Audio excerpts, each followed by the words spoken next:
नमोस्तु महाराज जी। महाराज जी, हम लोग धर्म की क्रिया के प्रति तो उत्साहित रहते हैं और करते भी हैं, पर आत्मा की रुचि जागृत नहीं होती, तो हमारी आत्मा की रुचि कैसे जागृत हो? देखिए, धार्मिक क्रियाएं हमें उत्साह के साथ करना चाहिए, और धार्मिक क्रियाओं में असली उत्साह तब होता है जब हम आत्मा के प्रति रुचि जगाते हैं। आत्मा की रुचि हमारी तब जगेगी जब हमारे हृदय में आत्मज्ञान होगा। हम जाने तो कि हम हैं क्या। हम लोग जो कुछ भी परंपरागत तरीके से करते हैं उसका कोई परिणाम नहीं निकलता, लेकिन वही कार्य जब हम तत्वबोध के साथ करते हैं तो उसका परिणाम बहुत अच्छा होता है। तो आत्मरुचि को जगाने के लिए हमें हमेशा तत्पर होना चाहिए और आत्मज्ञान को घटित करना चाहिए। उपस्थित हो सुश्री यशस्वी जैन रामगढ़, तैयार रहें शकुन जी छावड़ा रांची से। यशस्वी। नमोस्तु महर्षि। महर्षि, मेरा प्रश्न ये है कि ये जो पंच कल्याणक है रामगढ़ में, इससे हमारे जीवन में क्या असर पड़ेगा? तुमने पंच कल्याणक को अटेंड किया था? हाँ। कुछ असर पड़ा? हाँ, इसके बाद असर पड़ा। क्या अच्छा लगा कि नहीं लगा तुम्हें? अच्छा तो लगा। और क्या असर पड़ा? मंदिर जाने का मन बना ना? अच्छा लगा ना? तो बस यही एक शुरुआत है।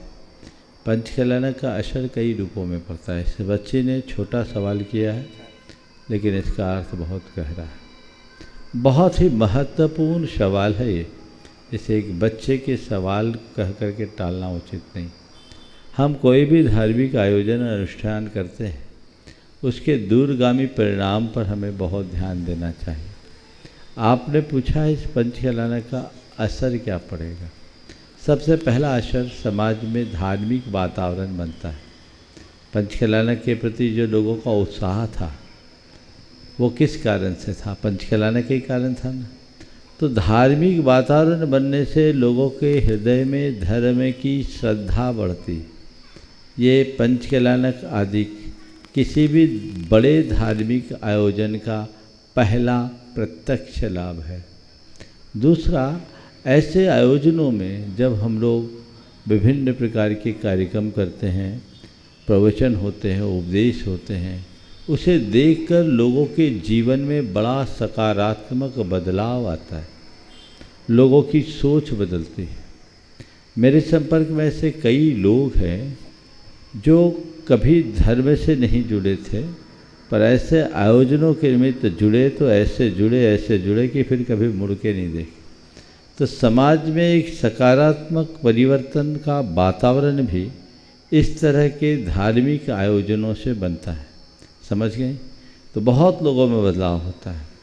मैं एक बात कहना चाहूँगा कि एक जगह पंचकल्याणक होना था, वहाँ बोली लगी। सौधर्मेंद्र की बोली एक ऐसे आदमी के नाम पर टूट गई जो नित्य शराब पीता था।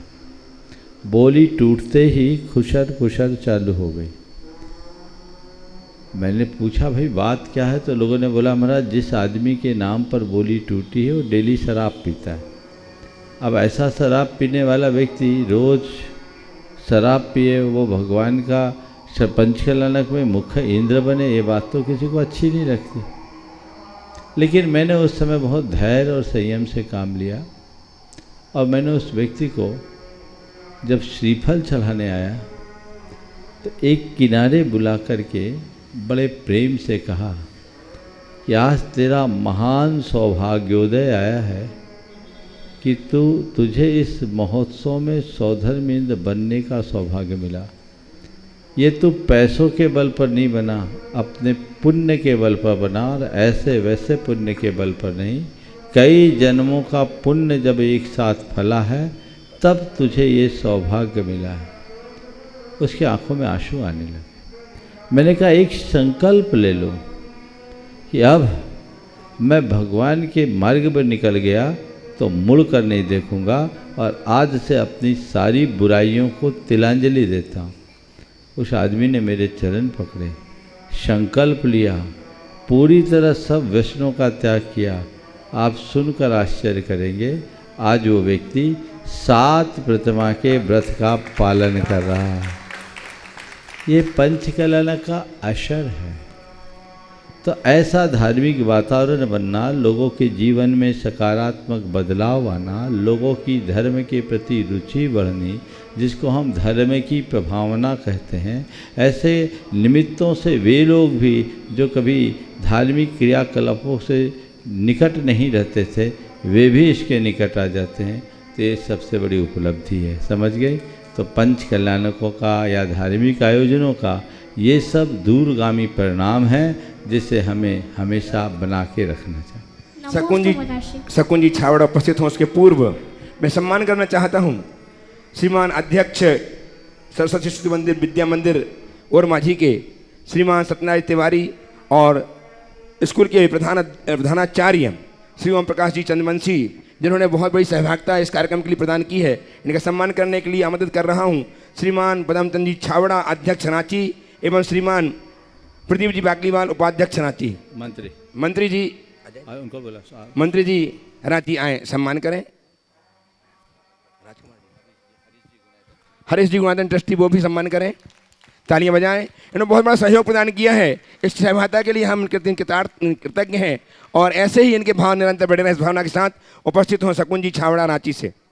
तैयार रहें श्री नीरज जी जैन पुत्र पारस जी के साथ ट्रस्टी गुणादन दिल्ली।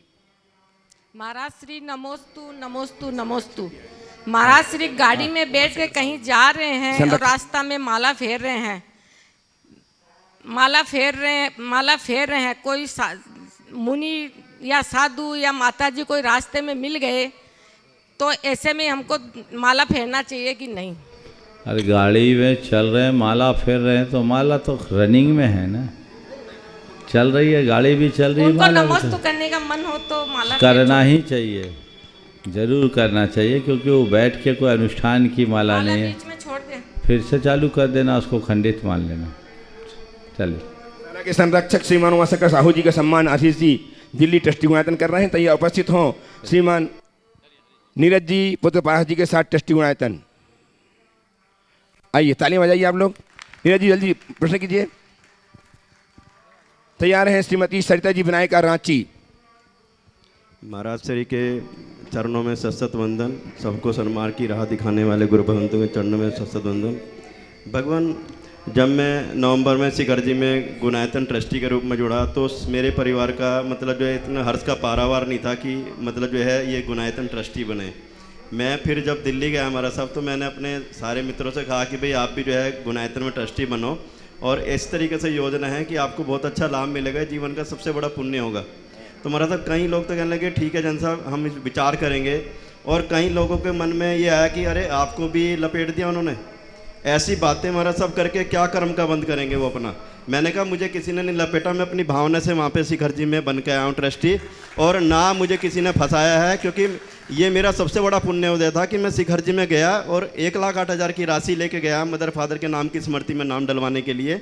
और सुदर्शन पंडित जी ने मुझे रास्ता दिखाया और उन्होंने 5 साल के उसमें मुझे सॉल्यूशन दिया कि भाई आप जो है ट्रस्टी बनो। 5 साल का समय मुझे बहुत अच्छा लगा और मैं ट्रस्टी बन के मुझे बड़ा सौभाग्य मिला। हमारा सब ऐसे लोगों को क्या कर्म का बंद होगा हमारा साहब। और क्या बोलो, कुछ लोग चावल नहीं बीनते कंकर बीनते हैं, और जिनका स्वभाव ही कंकर बीनने वाला उनको लिए क्या कहें। समाज में सब तरह के लोग होते हैं, जिनके कर्म फूटे होते हैं वही इस तरह के भाव और विचार रखते हैं। जिनका भवितव्य अच्छा होता है, उनका हृदय बहुत उदार होता है, वो यथासंभव सहयोग करते हैं, और कदाचित सहयोग नहीं कर पाते तो उसकी अनुमोदना जरूर करते हैं। जी महाराज। अब जिनका जैसा भवितव्य होता है वो ऐसा ही करते हैं। हमें इन सब लोगों की बातों से बिल्कुल भी प्रभावित नहीं होना चाहिए। अपने लक्ष्य को सामने रखते हुए हमें आगे बढ़ना चाहिए। जी महाराज।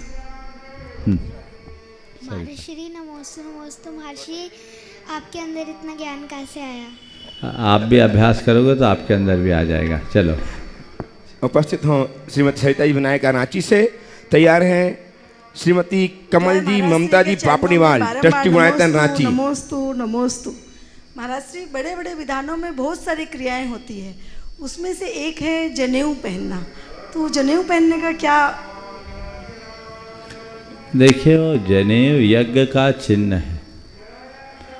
इंद्र बनकर पूजा करते हैं तो यज्ञ चिन्ह के रूप में वो एक परंपरा है, सो पहनी जाती है। पुरुषों को पहनाया जाता है, महिलाओं को नहीं पहनाया जाता। तो एक व्यवस्था है। जैसे आप इंद्र बनकर के पूजा आदि करते हैं तो आप लोगों की भाव दशा भी बोलती है हम जनेऊ वनेऊ पहने हैं, यानी हम कुछ बने हैं, हमारे अंदर कुछ घट रहा है। उसके पीछे का प्रयोजन ये। नमस्ते। श्रीमती कमल जी ममता जी पापड़ीवाल ट्रस्टी गुणायतन रांची से उपस्थित हों। तैयार हैं श्रीमती अनीता जी छावड़ा रांची से ही। नमोस्तु महाराज श्री। मेरा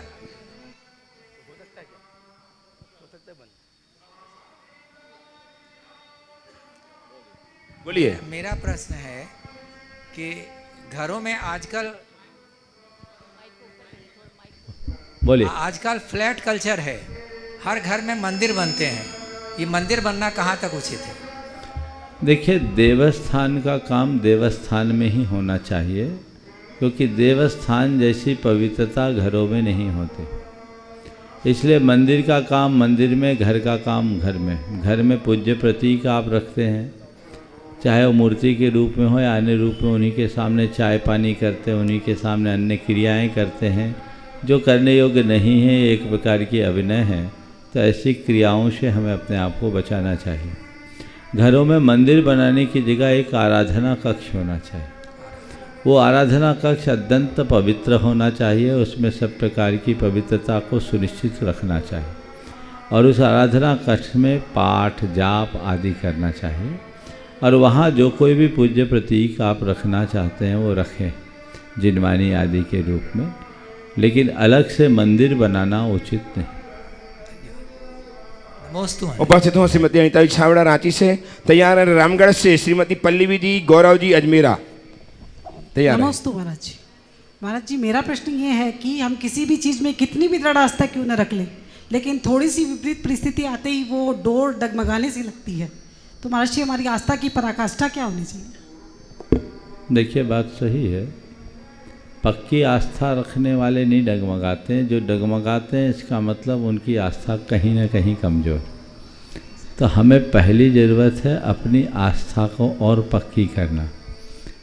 जड़ें मजबूत हो तो चाहे जैसी आंधी हो। महाराज जी वही जानना था कि वो जड़ों को बता रहा हूँ, मजबूत कैसे? थोड़ा बहुत पेड़ों का हिलना डुलना तो चलेगा।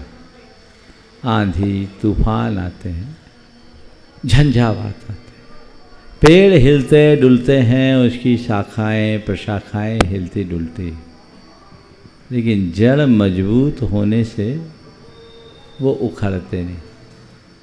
और जिनकी जड़ कमज़ोर होती है वो हल्के से आघात से भी कमज़ोर उखड़ जाते हैं। सवाल जड़ को मजबूत करने का है। जड़ मजबूत, आस्था की जड़ मजबूत करने का सवाल आपने किया है कि कैसे करें। 4 उपाय करें अपनी आस्था की जड़ को मजबूत करने के लिए। सबसे पहले जिनके प्रति हमारी आस्था है या जिस आस्था के साथ हम जी रहे हैं उसे अपने हृदय में अंकित करके उसे या उन्हें अपने जीवन का आदर्श बनाएं। दूसरी बात, ऐसा साहित्य पढ़े जिससे हमारी आस्था और निष्ठा और पुष्ट हो, वो खंडित ना हो। तीसरी बात, ऐसे लोगों के संपर्क और सानिध्य में रहें जिनसे हमें एक मोटिवेशन मिले और हम अपनी आस्था को और अधिक प्रगाढ़ कर सकें। और चौथी बात, ऐसी लोगों से सुरक्षित दूरी रखें जो हमारे आस्था को प्रभावित करते हैं।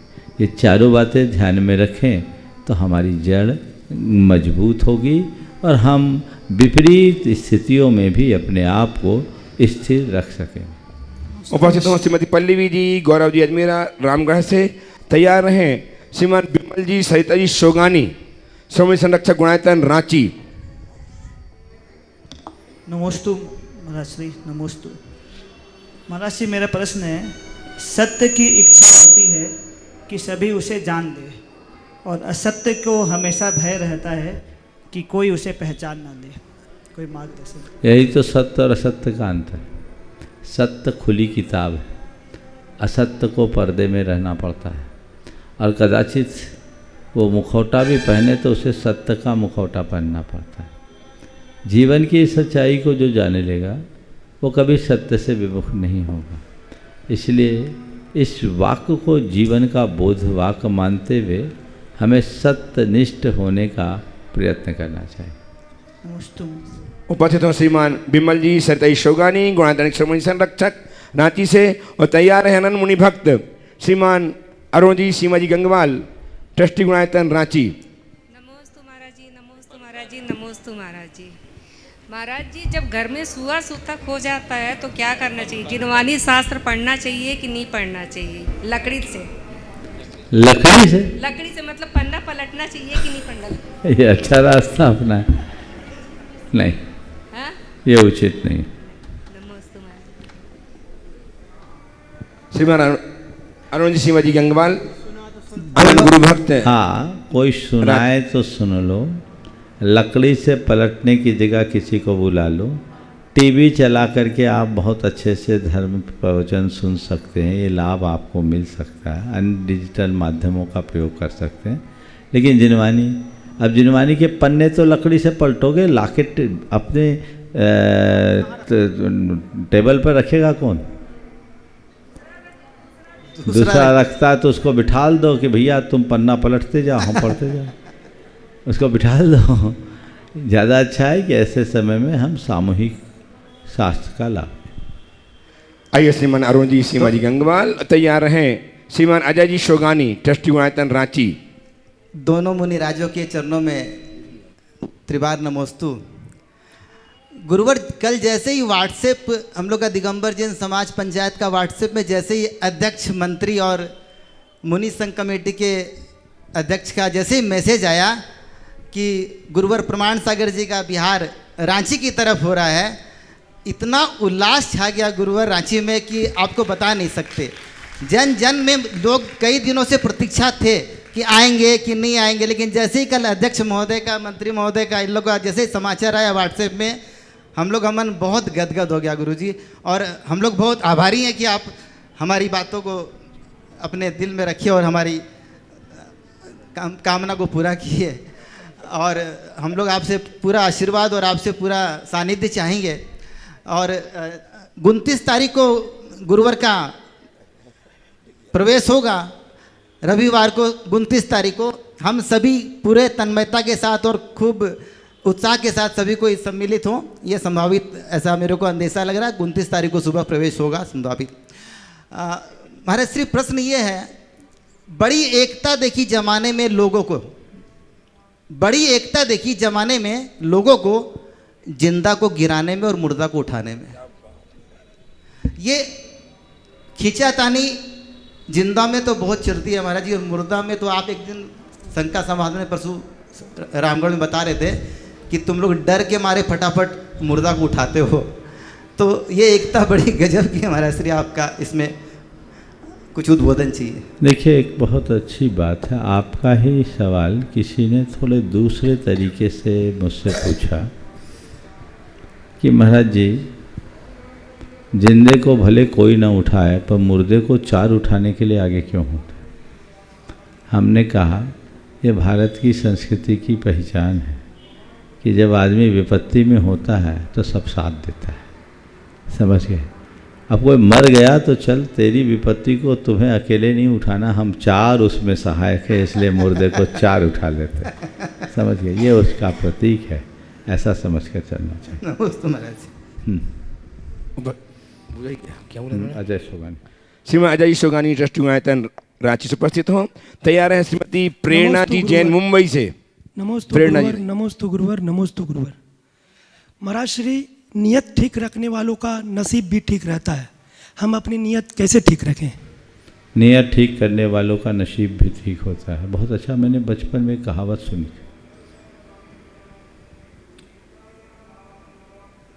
नियत तेरी अच्छी है तो घर में काबा काशी है, और किस्मत तेरी अच्छी है तो लक्ष्मी तेरी दासी। ये कहावत हमने सुना। नियत को ठीक रखने के लिए व्यक्ति के अंदर की समझ ठीक होनी चाहिए। अगर व्यक्ति के हृदय में पाप से डर हो और संवेदनशीलता हो, कर्म सिद्धांत का बोध हो, तो कभी वह बदनीयत का शिकार नहीं बनेगा। बदनीयत आती है लोभ, लालच, लिप्सा के कारण, क्षुद्र स्वार्थ के कारण, अथवा अपने अहंकार के कारण। ये सब के सब पापात्मक प्रवृत्तियाँ हैं। जिन लोगों के हृदय में पाप से डर होता है वे इनसे अपने आप दूर रहते हैं और वे ही अपने जीवन को आगे बढ़ा पाते हैं। मुंबई से उपस्थित हों श्रीमती प्रेरणा जी जैन, और तैयार हैं श्री टीकम जी छावड़ा रांची से। नमोस्तु महाराज श्री। मैं जिस मंदिर जाती हूँ वहाँ शांति धारा नहीं करते हैं, और थोड़ी ही दूर में दूसरा मंदिर है वहाँ शांति धारा करते हैं। तो ये कहाँ तक उचित है?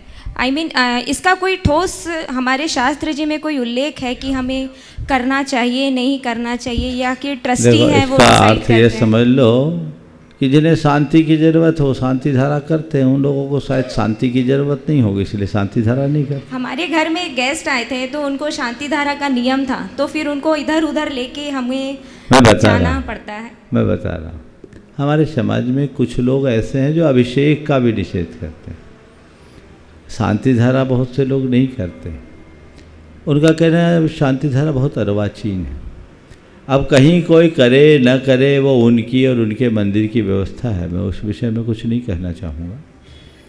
लेकिन एक बात ज़रूर कहूँगा कि शांति धारा का हमारे शास्त्रों में बड़ा प्राचीन उल्लेख है। सबसे पुराना उल्लेख मुझे आदि पुराण में 2 स्थानों में मिला। जब भरत चक्रवर्ती को 16 अशुभ सपना आया, उसका मन उद्विग्न हुआ, तो अपने मन की शांति के लिए उसने अभिषेक किया, यानी ये शांति धारा का एक रूप है। भगवान के जन्म कल्याण के उपरांत इंद्र शांति कर्म करके शांति धारा करता है। ये भी एक शांति धारा का आदि पुराण का उल्लेख है। आचार्य मागनंदिकृत अभिषेक पाठ में कुछ विशिष्ट मंत्र है और उस मंत्र के बाद कहते हैं इति बृहत् शांति मंत्रेण अभिषेकम करोमि। ये शांति धारा का उल्लेख है। तो ये हमारे प्राचीन उल्लेख हैं। अब इन उल्लेखों पर जिनका विश्वास नहीं, हम उनके लिए कुछ नहीं कह सकते। मैं सभी को यही सलाह दूंगा कि शांति धारा के नाम पर अशांति ना हो। अगर किसी मंदिर में व्यवस्था नहीं है तो नहीं है, चलो भाई जहाँ है वहाँ देख ले। और अगर हम नहीं कर पाए तो शांतिनाथ भगवान की जय कर लो, शांति धारा हो जाए। समझ गए? नमोस्तु महाराज श्री। ठीक है जी, छावड़ा साहब उपस्थित हों रांची से। तैयार हैं रामगढ़ से श्रीमती नीलम जी अजमेरा। दोनों महाराज श्री के चरणों में टीकम चंद जैन छाबड़ा रांची का त्रिवार नमोस्तु नमोस्तु नमोस्तु। महाराज श्री, मेरा प्रश्न है, हमने 24 भगवान हैं, उसमें 5 बाल यति हैं और 19 ने शादी की। उसमें एक आदिनाथ भगवान के 100 पुत्र और 2 पुत्रियां हुई। बाकी 18 भगवान के उन्होंने भी शादी की, तो उनकी संतानों का क्या हुआ? देखिए, पुराणों में वर्णन तो हमारे तीर्थंकरों का है। तीर्थंकरों के चरित्र के साथ उनके पूरे कुनबे का वर्णन मिलना चाहिए, लेकिन काल दोष से सारा साहित्य नष्ट हो गया। उनकी संतान सब अच्छे मार्ग में लगे हों। बुंदेलखंड में एक कहावत है, जाके जैसे नदियाँ नारे ऊँसई बाँको भरका। भरका समझते हैं? भरका एक बुंदेलखंडी शब्द है। नदी नाले होते हैं, नदी नालों के किनारों की जो मिट्टी होती है ना, खंदक जैसी बनी रहती है। तो जैसे नदी नाले होते हैं वैसे उसके भरके होते हैं। तो बुंदेलखंड के कहावत को मैं सुना रहा हूँ, जाके जैसे नदियाँ नारे ऊँसई बाँको भरका, और जा से जय जी के बाप मताई ऊँसई बाँको लड़का। समझ गए? तो जिसके माता पिता जैसे वैसे उसकी संतान। तीर्थंकरों की संतान भी लोकोत्तर ही होती होगी, इसमें कोई संशय नहीं। काल दोष से आज हमारे शास्त्रों में उनका वर्णन नहीं मिलता। इसका मतलब ये नहीं कि उनकी संतान निकम्मी थी। बहुत सारी संतान मुक्तिगामी भी है, पर आज हमारे शास्त्रों में बहुत सीमित उल्लेख है। आप छोड़िए आदिनाथ भगवान को छोड़कर बाकी तीर्थंकरों का ही चरित्र बहुत सीमित है। समझ गए? काश वो सुरक्षित होता। हमारे बहुत सारे ग्रंथ विनष्ट हो गए। 6-6 महीने की होली जलाई गई, इसलिए वो काम नहीं। उपस्थित हों श्रीमती नीलम जी अजमेरा रामगढ़ से। तैयार हैं दिगंबर जैन समाज रांची के अध्यक्ष, उपाध्यक्ष एवं मंत्री जी, अध्यक्ष श्रीमान पदम जी छावड़ा, प्रदीप जी बागलीवाल उपाध्यक्ष एवं श्री अजय जी महामंत्री, और जो पदाधिकारी हों सब खड़े हो जाएं, अपने स्थान में गुरुदेव की अभिवंदना करें, आशीर्वाद प्राप्त करें और अपने प्रश्न प्रस्तुत करके समाधान पाएं। नमोस्तु महाराज, नमोस्तु। मेरा शंका ये है कि जैसे महाराज अपने मोबाइल में हम लोग डाउनलोड कर रखते हैं जिनवानी वगैरह, बोलिए। जैसे अपने मोबाइल में डाउनलोड कर रखते हैं जिनवानी, और जैसे छुटका अगर लग गया अपने में तो मोबाइल खोल के पढ़ना चाहिए कि नहीं पढ़ना चाहिए? इससे दोष लगता है क्या? जिनवानी को पढ़ रही कि मोबाइल को पढ़ रही? तो महाराज डाउनलोड सवाल कुछ रहा हूँ मैं। डाउनलोड जिनवानी को किया कि मोबाइल को? उसे डिजिटल जिनवानी मानो। जिस जिनवानी में आप कोई भी, जिस मोबाइल या गैजेट में आप कोई भी धर्म की बात को डाउनलोड करते हैं, उस समय उसे आप मोबाइल मानना बंद कर दो। उसकी जिनवानी जैसी विनय करो। वो डिजिटल जिनवानी है और विनय करके पढ़ोगे तभी उसका लाभ होगा। मोबाइल मानकर मत पढ़ो, उसकी शुद्धि का ध्यान रखो।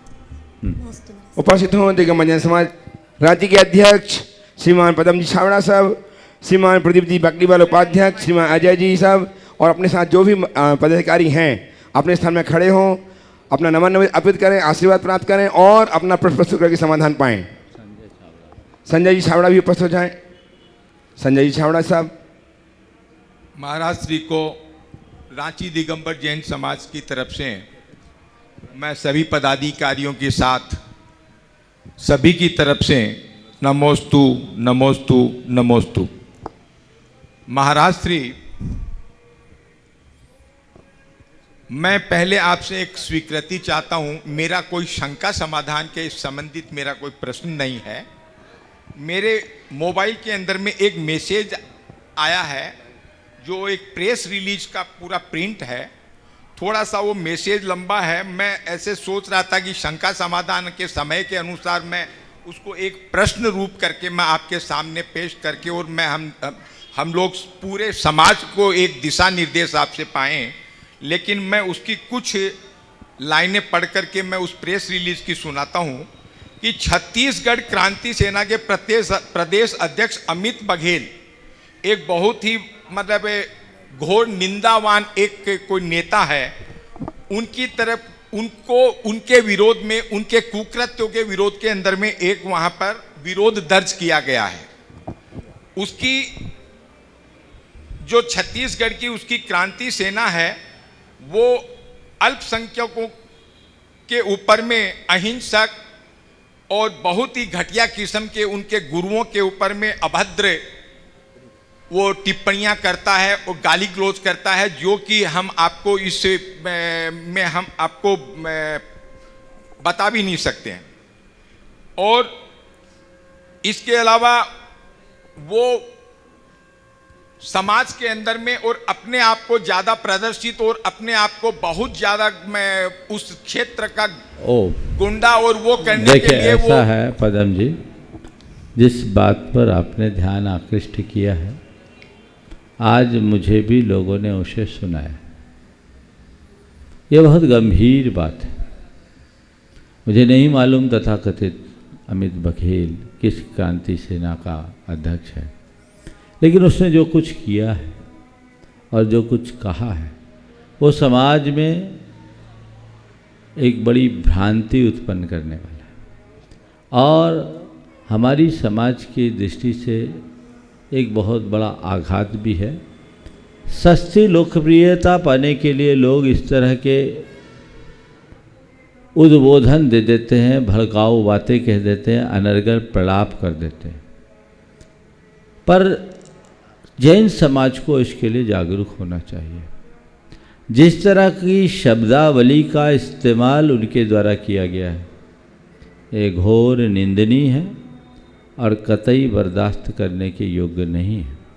जैन समाज को अपनी मौलिक अधिकारों का प्रयोग करके इनका पुरजोर विरोध करना चाहिए और हमारे संविधान के प्रदत्त अधिकारों के अनुरूप उसका निदान लेना चाहिए। इसके विरुद्ध जो भी कानूनी कार्यवाही है वो भी समाज को इसलिए करना चाहिए ताकि कालांतर में कोई इस तरह की अनर्गल टिप्पणी न करे। ये जैन समाज के सहनशीलता का दुरुपयोग है और इस तरह के भाषण देने से पूरी की पूरी समाज की छवि पर असर पड़ता है और ये जैन साधुओं के बिहार आदि में भी बहुत बड़ी समस्या खड़ा कर सकता है। तो इस तरह की बातें करना समाज में जहर फैलाने का कृत्य है। जो प्रस्ताव छत्तीसगढ़ के समाज के द्वारा जारी हुआ है, देश भर के जैन समाज को इसमें आगे आना चाहिए और संबंधित व्यक्ति के विरोध के लिए आवाज़ उठाना चाहिए। जो भी मैसेज में है इसकी शुरुआत होनी चाहिए, हर जगह से ऐसा करना चाहिए ताकि लोग समझ सके और कभी कोई भी व्यक्ति इस तरह से जैन साधु या जैन समाज के विरुद्ध कुछ भी कहने से पहले 100 बार सोचने के लिए मजबूर हो। ये प्रयास आप सबको करना चाहिए। मैं पूरे देश भर के लोगों को ये संदेश देना चाहता हूँ जो भी इस कार्यक्रम को देख रहे हैं, सुन रहे हैं, समझ रहे हैं, वे इस पूरे की पूरी खबर को समझें और इस खबर को समझते हुए इसके विरुद्ध जो भी उचित कार्यवाही दिखती है वो जरूर करें। आपकी तटस्थता कल समाज को बहुत बड़ी समस्या का सामना करने की स्थिति में खड़ी कर सकती है, इसलिए इससे बचना चाहिए। महाराज श्री देश में कानून भी है। उसने जो अपने जो भड़काऊ भाषणों के अंदर में कि यदि हमको यहाँ पे पशुओं को वध करने का उसको बोलना उचित नहीं है। इसीलिए मैंने आपकी बात को सुन लिया और इस बात को अपने मुख से कहना भी ठीक नहीं। मैसेज सभी के पास है, देश भर की हर समाज, हर पंचायत इस पर एक्शन ले और इतना एक्शन ले कि दोबारा कोई व्यक्ति इस तरह के बात करने से पहले 100 बार सोचने को बाध्य हो। महाराज श्री पूरे दिगंबर जैन समाज पूरे इंडिया को आपका आशीर्वाद चाहें और वो उनको संबल मिले। बस मैं इसकी शुरुआत रांची से करें। बहुत बढ़िया। नमस्ते। उपस्थित हों सुश्राविका चंद्रिका जी पाटनी, मंत्री गुणायतन, ट्रस्टी गुणायतन, और तैयार रहें श्रीमान विक्रम जी काला, रांची मंत्री का मंत्री जी, और विमल जी सोगानी मुनि सेवा संघ के अध्यक्ष वे भी साथ में उपस्थित हो जाएं। विमल तो हो गए। मेरी तरफ से जगत के जब सब जीवों की तरफ से दोनों मुनि राजों के चरणों में नमोस्तु। महाराज श्री हमारे जीवन में पूजा, भगवान की पूजा, आराधना, त्याग, तपस्या का क्या उद्देश्य होना चाहिए?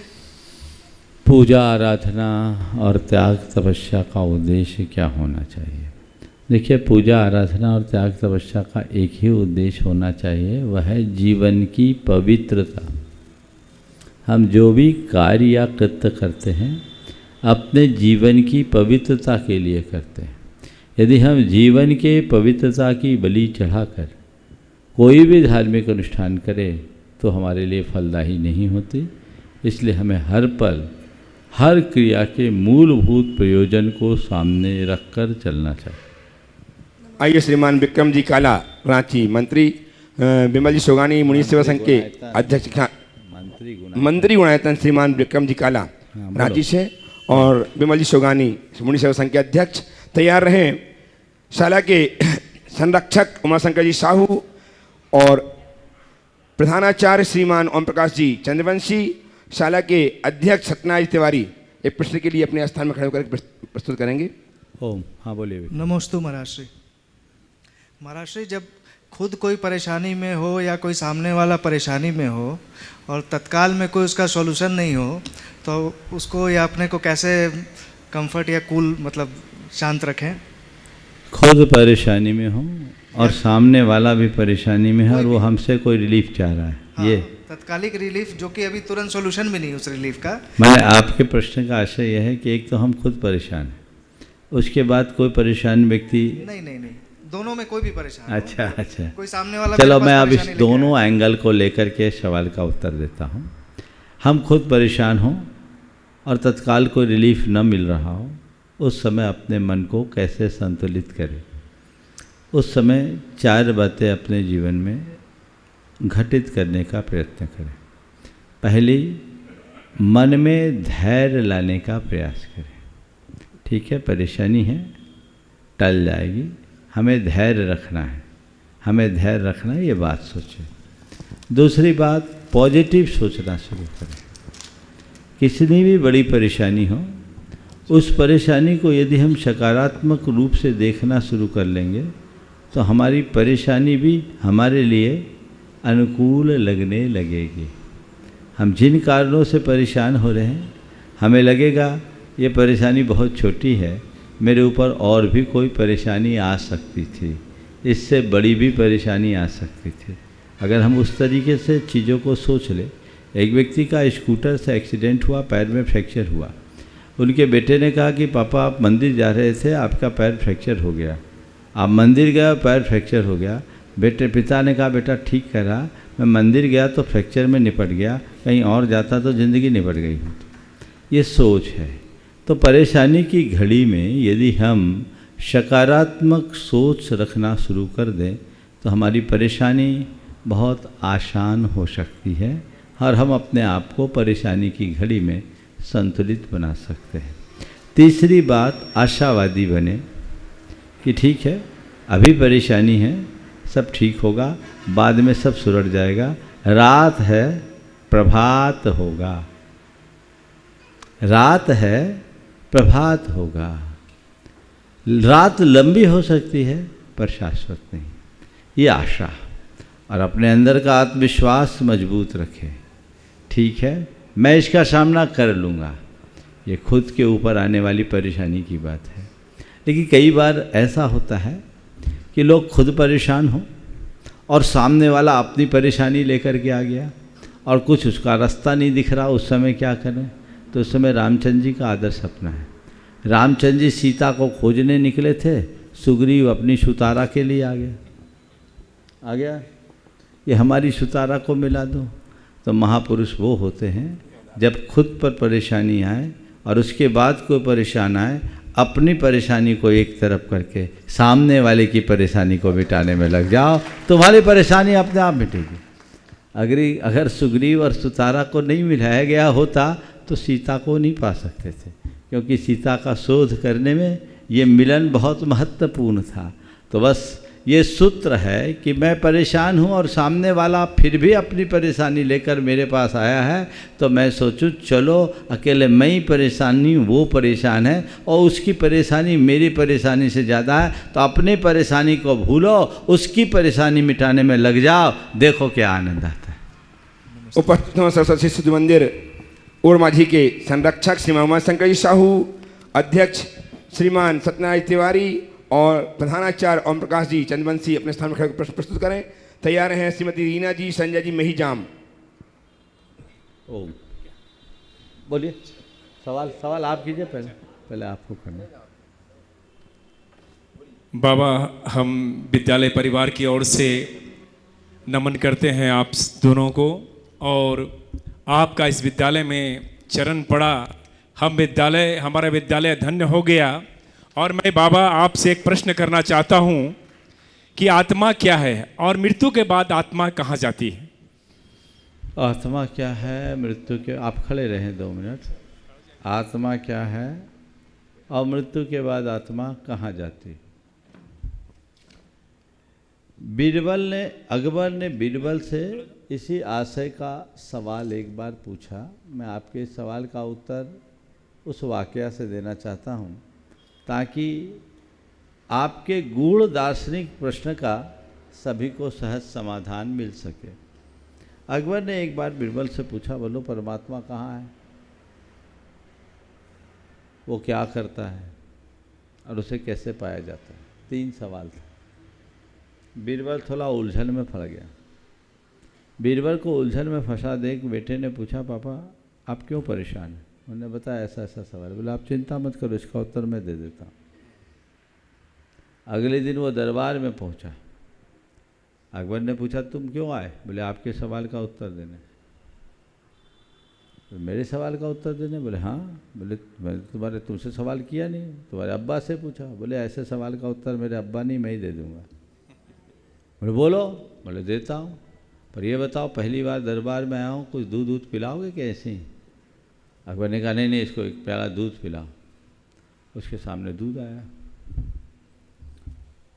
वो दूध में कुछ खोजने लगा। बोले क्या देख रहे हो? बोले इसमें घी देख रहा हूँ। घी देख रहा हूँ, घी खोज रहा हूँ, पर घी तो दूध में ही है। बोला साहब यही आपके सवाल, पहले सवाल का उत्तर है। जैसे दूध में घी है वैसे ही शरीर में परमात्मा है। बहुत बहुत धन्यवाद बाबा। बोले ये सवाल का उत्तर तो दे दिया। बोले कैसे पाया जाता है? बोले पाना सीधा तरीका है, जैसे दूध से घी निकाला जाता है। दूध से घी निकालने के लिए दूध को जमाओ, उसका मंथन करो, नवनीत निकालो, फिर घी बनेगा। ऐसे ही अपनी आत्मा को तपाओगे तो परमात्मा हो जाओ। अकबर बहुत संतुष्ट हुआ। बोला तीसरे सवाल का उत्तर? बोले तीसरे सवाल का उत्तर मैं दूंगा, पर ये सवाल ये बताओ आप ये गुरु बनकर पूछ रहे हो कि शिष्य बनकर पूछ रहे हो? अकबर ने पूछा भैया मैं तो शिष्य बनकर के पूछ रहा हूँ। अकबर ने कहा मैं शिष्य बनकर कुछ पूछ रहा हूँ। तो उसने कहा बताओ कैसा कलयुग आ गया, गुरु के सामने शिष्य की ऐसी गुस्ताखी कि शिष्य नीचे खड़ा है, गुरु नीचे खड़ा है और शिष्य सिंहासन पर बैठा है। अकबर झेपा फट से उठा। बोले आइए महाराज, गुरु महाराज हमारे सिंहासन पर बैठे और अब हमारे तीसरे सवाल का उत्तर दीजिए। उन्होंने कहा बस यही उत्तर है कि परमात्मा कुछ नहीं करता, ऊपर से नीचे और नीचे से ऊपर करता रहता है। समझ गए? मैं समझता हूँ आपके सवाल का उत्तर इसमें आ गया। उपस्थित श्रीमती रीना जी, संजय जी मेहीजाम। तैयार हैं दिगंबर जैन समाज के अध्यक्ष रामगढ़ के श्रीमान रमेश जी सेठी। दोनों महाराजों के चरणों में मेरा त्रेबार नमोस्तु नमोस्तु नमोस्तु। दीपक का जीवन इसलिए वंदनीय नहीं है कि वह जलता है, अपितु इसलिए वंदनीय है कि वह दूसरों के लिए जलता है, दूसरों से नहीं जलता। बहुत सुंदर, बहुत अच्छा वाक्य है और ऐसे वाक्य अक्सर आते हैं। दीपक का जीवन इसलिए महत्वपूर्ण नहीं है कि वो जलता है, अभी तो इसलिए जलता है कि दूसरों के लिए जलता है, दूसरों से नहीं जलता। अपने आप को प्रासंगिक बनाए रखना चाहते हैं तो हमेशा जलो तो दीपक की तरह जलो, जो प्रकाश उत्पन्न करे। दूसरों पर मत जलो, दूसरों के लिए जलो। जीवन की उन्नति का यही आधार। आइए श्रीमान रमेश जी सेठी पूरे परिवार के साथ, युग्म सेठी जो पौत्र है उसके साथ, आइए पूरा परिवार जाए। युग्म सेठी, ओ चलो बोलो। हाँ आ जाओ युग्म। युग्म वहीं सामने। हाँ यही बोलो, आप बोलो। नमोस्तु महाराज जी, नमोस्तु।